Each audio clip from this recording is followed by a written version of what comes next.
Depuis 3 mois, ma femme recevait chaque vendredi un bouquet de fleurs. Elle refusait de me dire qui les envoyait. Je pensais qu'elle me trompait.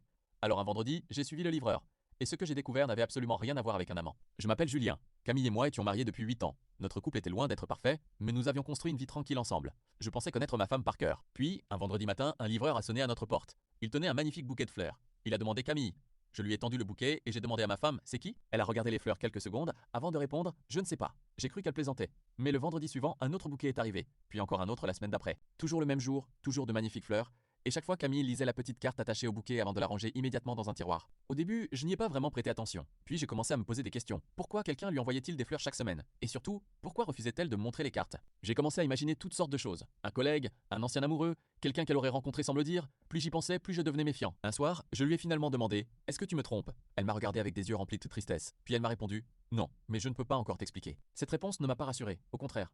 Si elle n'avait rien à cacher, pourquoi refusait-elle de me dire la vérité? Le vendredi suivant, j'ai donc décidé de suivre le livreur. Je voulais simplement savoir qui envoyait ces fleurs. Je pensais qu'il allait se rendre chez un homme, quelqu'un qui connaissait ma femme et qui lui cachait quelque chose. Mais le livreur n'est pas allé chez un homme.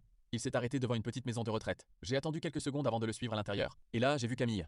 Elle était assise auprès d'une vieille femme. Je me suis approché discrètement, puis j'ai reconnu son visage. C'était la mère de Camille. Je ne savais même pas qu'elle était dans cette maison de retraite.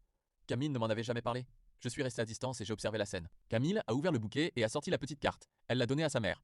La vieille femme l'a lu lentement, puis elle a souri. C'est à ce moment-là que Camille m'a aperçu, elle s'est figée, je me suis approché et je lui ai demandé « Qu'est-ce qui se passe ?» Elle a pris une profonde inspiration avant de me répondre.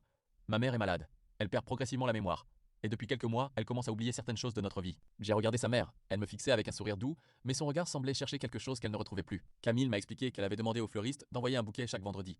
Sur chaque carte, elle écrivait un souvenir différent de leur vie. Un voyage, son enfance, le jour où sa mère lui avait appris à faire du vélo, son premier jour d'école. Tous ces petits souvenirs qu'elle avait peur de voir disparaître. Je lui ai demandé pourquoi elle ne m'avait rien dit. Elle a baissé les yeux. Parce que je ne voulais pas que tu me vois comme ça.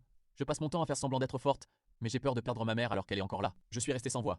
Pendant 3 mois, j'avais imaginé qu'elle me trompait. Pendant 3 mois, elle essayait simplement de préserver les derniers souvenirs de sa mère. Puis j'ai remarqué quelque chose sur la carte du dernier bouquet. Cette fois, ce n'était pas un souvenir de sa mère. Il était écrit « Cette semaine, c'est moi qui me souviens de toi ». J'ai demandé à Camille ce que ça voulait dire. Elle m'a répondu que sa mère commençait maintenant à oublier les souvenirs récents. Alors elle avait décidé d'écrire chaque semaine un souvenir qu'elle, Camille, refusait d'oublier. Elle m'a avoué qu'elle cachait les cartes parce qu'elle avait honte de pleurer devant moi.